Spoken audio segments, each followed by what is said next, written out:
Assalamualaikum sahabat Nijos Channel. Salam sejahtera untuk kita semua. Semoga sahabat sehat-sehat saja.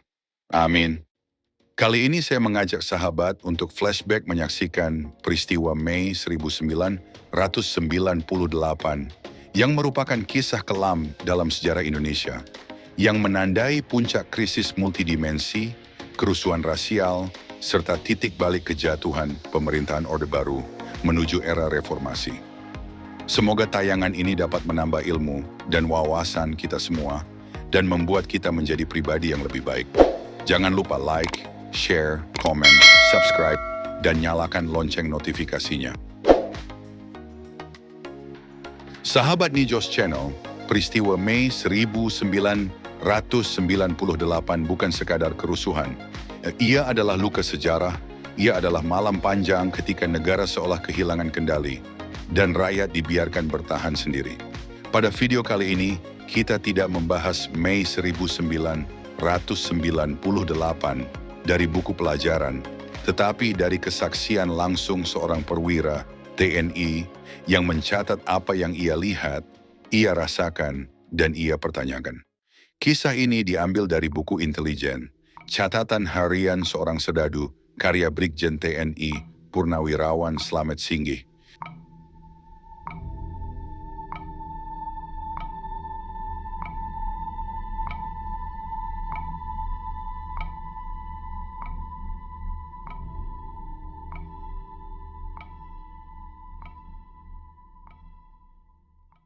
Sore menjelang malam, 13 Mei 1998. Sehari setelah mahasiswa Trisakti ditembak, Jakarta berubah menjadi kota yang asing.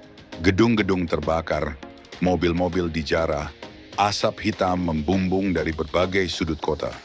Yang paling mengherankan, tidak ada aparat keamanan. Di sebuah pos satpam lingkungan, Slamet Singgih berbincang dengan para tetangga. Semua bertanya hal yang sama. Mengapa negara seolah menghilang? Pertanyaan itu belum terjawab ketika sebuah telepon masuk dari Jambi.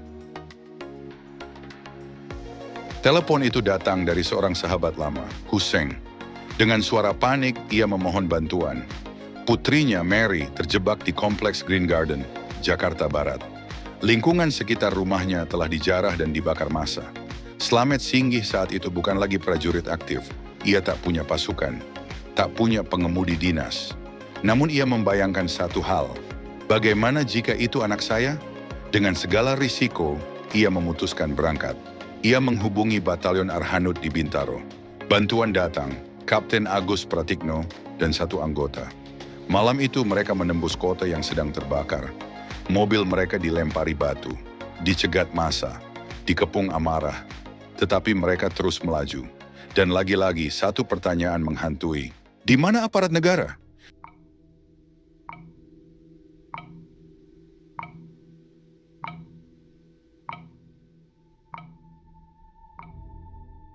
Green Garden sudah porak-poranda. Supermarket Hero dijarah dan dibakar. Rumah Mary penuh kerumunan orang. Dengan pistol di tangan, Slamet Singgih berteriak, "Mana Mary?" 5 perempuan dievakuasi malam itu. Salah satunya hamil 7 bulan. Wajah mereka pucat, takut, trauma. Mereka mendengar kabar, perempuan-perempuan keturunan Tionghoa diperkosa dan dibunuh. Malam itu, mereka tidak dibawa ke hotel. Mereka dibawa ke rumah pribadi. Selama 5 hari, keluarga Slamet Singgih membuka pintu, memberi perlindungan, makanan, dan rasa aman. Bukan sebagai aparat, tetapi sebagai manusia. Dalam buku ini dimuat surat Mary yang menceritakan ketakutan, trauma, dan rasa syukurnya. Ia menulis bahwa di tengah kekacauan nasional, ia justru merasakan perlindungan dari seorang perwira TNI yang bertindak tanpa sorotan, tanpa panggung, tanpa perintah resmi. Slamet Singgih sempat ragu memuat surat ini. Namun seorang senior TNI, Sintong Panjaitan berkata, justru ini yang harus ditulis. Karena dalam situasi seperti itu, tidak semua orang mau dan berani berbuat.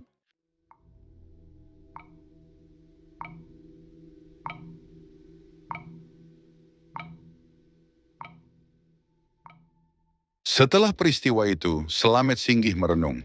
Mengapa kerusuhan berlangsung berhari-hari? Mengapa pasukan besar yang sudah siaga tidak digerakkan?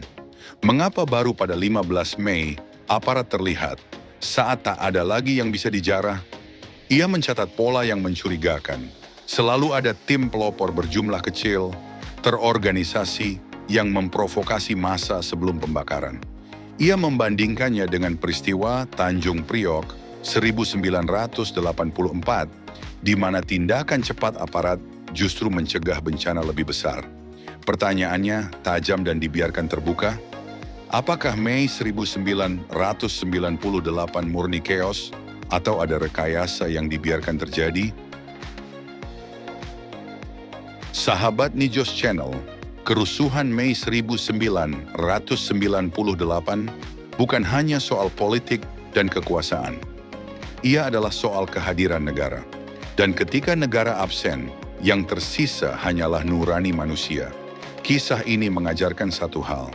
Sejarah tidak hanya ditulis oleh penguasa, tetapi oleh mereka yang berani bertindak saat semua diam. Semoga kita dijauhkan dari tragedi serupa dan diberi keberanian untuk selalu berpihak pada kemanusiaan.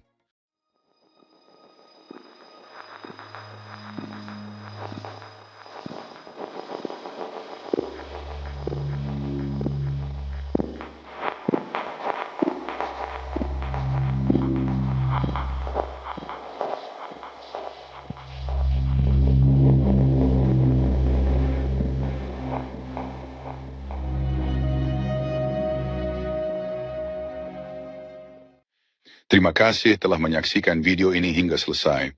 Jika video ini bermanfaat, jangan lupa subscribe, like, share, komen, dan nyalakan lonceng notifikasinya. Tetap jaga kesehatan. Sampai jumpa di video berikutnya. Wassalamualaikum warahmatullahi wabarakatuh.